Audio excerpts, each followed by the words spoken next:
은혜의 동산. 은혜의 동산 매주 이 시간에는 한국상담개발원장 손매남 박사의 치유상담 칼럼으로 함께합니다.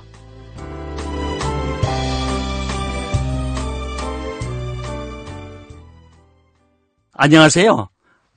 오늘의 주제는요, 지나치게 별난 행동을 해도 병이다. 이런 인격장애, 성격장애가 있습니다. 아주, 여러분들, 지나치게 별난 행동을 한다. 그러니까 어떤 사람들이 좀 머릿속에 상상이 되나요? 막 산에서 막 시험을 딱 그리고 놓은 도사들 있잖아요, 도사들. 또 아니면은 박사, 초능력자.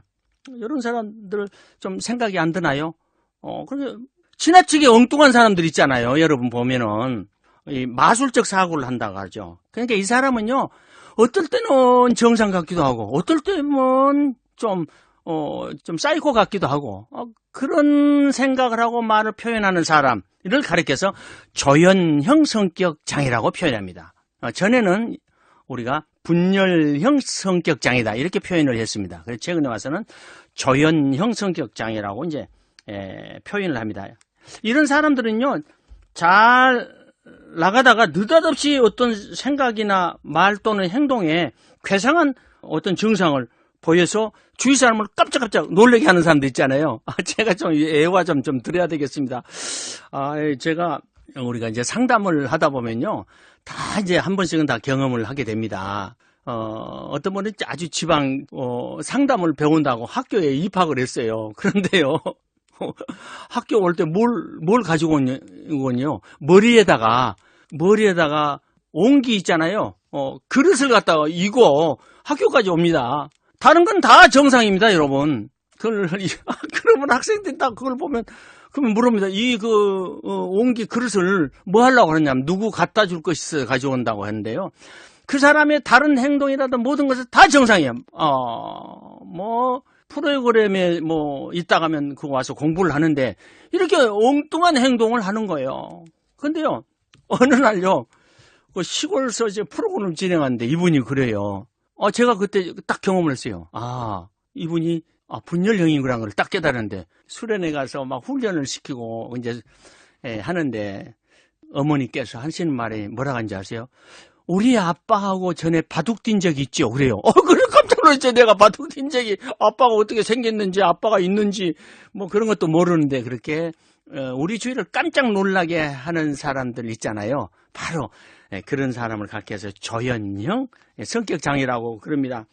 애화 드리면 더 쉬울 것 같아요, 여러분. 제가 또, 신학교에서요, 신학교에서는 이제 상담하기, 이제 목회 상담학 그렇게 얘기를 하잖아요. 벌써 한 20년 됐네요. 지방에서 이제 올라오신 분이 있었어요. 그래서 제가 그분을 기억을 해요. 어느 대학원을 다니면서도 여기 와서 보수 신학하면서도 이 상담학 강의가 너무 재밌다고 이제 지방에서 올라오셨어요. 근데 그분을 15년 이후에 그 지방에 갔는데요. 내가 온다는 소문을 듣고 왔어요. 왔는데 내 제자라는 거예요, 그 사람이. 그러니까 거기 있던 모든 목회자들이 깜짝 놀랐어요. 저분이 무슨 제자가 하고 의심을 하는 거예요. 그건 저는 몰랐죠. 그분이 누군지를 몰랐는데 나중에 자기 얘기를 한참 하고 보니까 그때 학교에서 배운 적이 있는 분이에요, 그분이. 그런데요, 그분이 자기는 특수 목회를 한대요. 그래서 무슨 목회를 하냐 하니까 치매 환자 그리고 알코올 중독자를 목회를 한다고 그래요. 그래서 제가 물었죠. 그러면 사모님이 어떻게 그걸 생각하고 계시냐 하니까요. 사모님이 도망가 버렸어요. 그러는 거예요. 그래서 이제 어떤 분이 그분을 돕겠다고 한번 찾아가서 보니까 어디가 있느냐.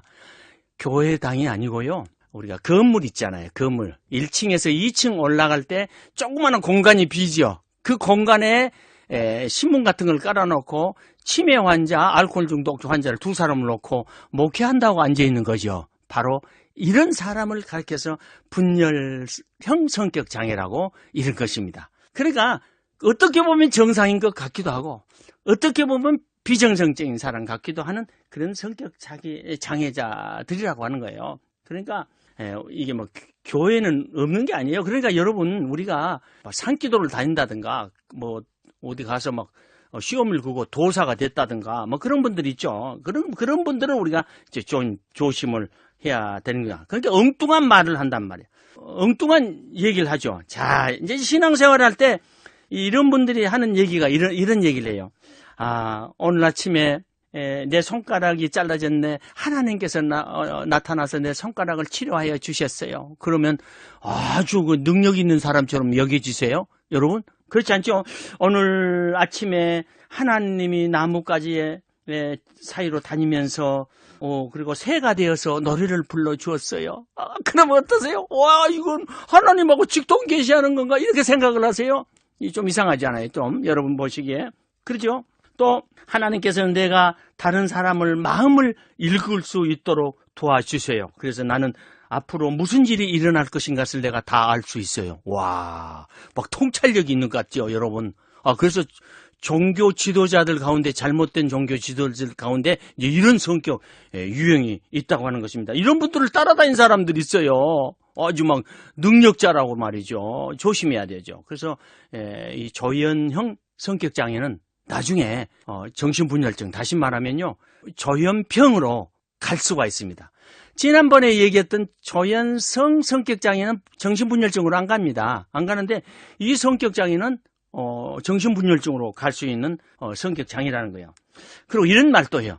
하나님은 자기에게 아주 특별한 사명을 주었다고. 그러니까 아까 그 1층, 2층 계단 거기다 뭐 이렇게 종이를 깔아놓고 특수 목회를 한다고 하는 그런 분이 있잖아요. 그런 분들이 아주 전형적인 분열형 우리가 성격 장애라는 것을 우리가 인식을 해야 되겠습니다.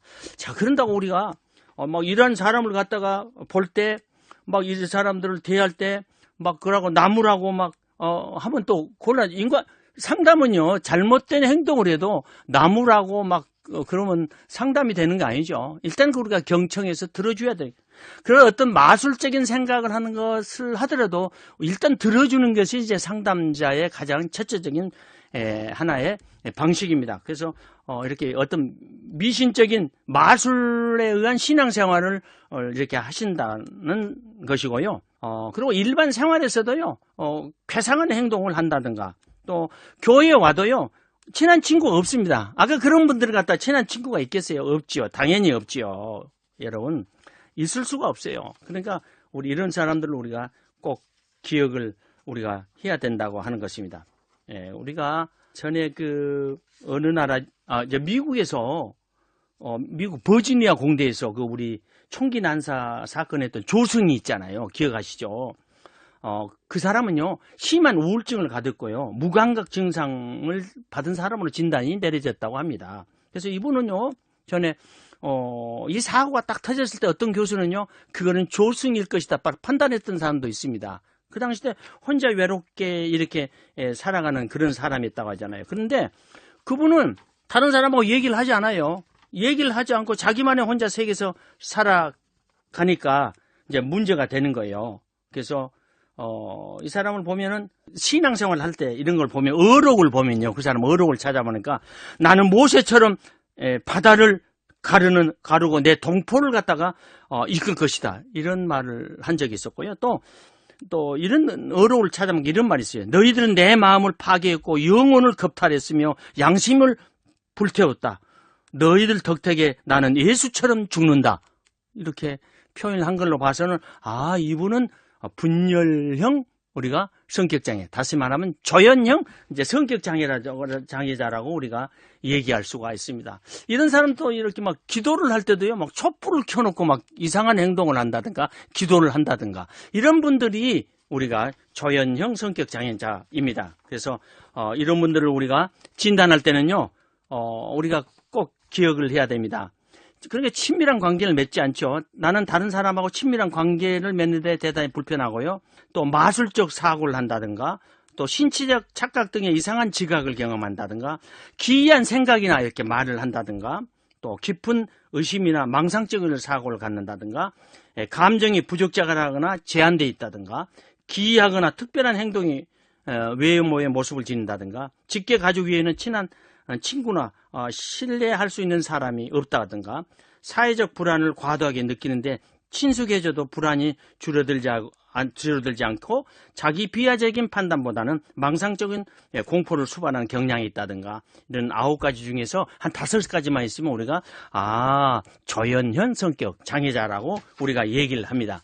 이런 사람들을 우리가 가까이 대할 때 우리가 정신치료를 해야 됩니다만은 우리가 환경치료, 이 사람들하고 따뜻한 인간관계를 맺어준 것이 가장 중요한 거고요.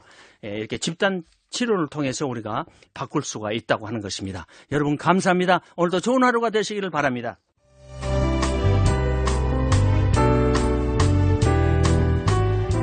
은혜의 동산 지금까지 한국상담개발원장 손매남 박사의 치유상담 칼럼으로 함께하셨습니다. 문의사항이 있으신 분은 02-884국에-7590번으로 연락주시거나 유튜브에서 손매남을 검색하시면 이 방송을 다시 들으실 수 있습니다.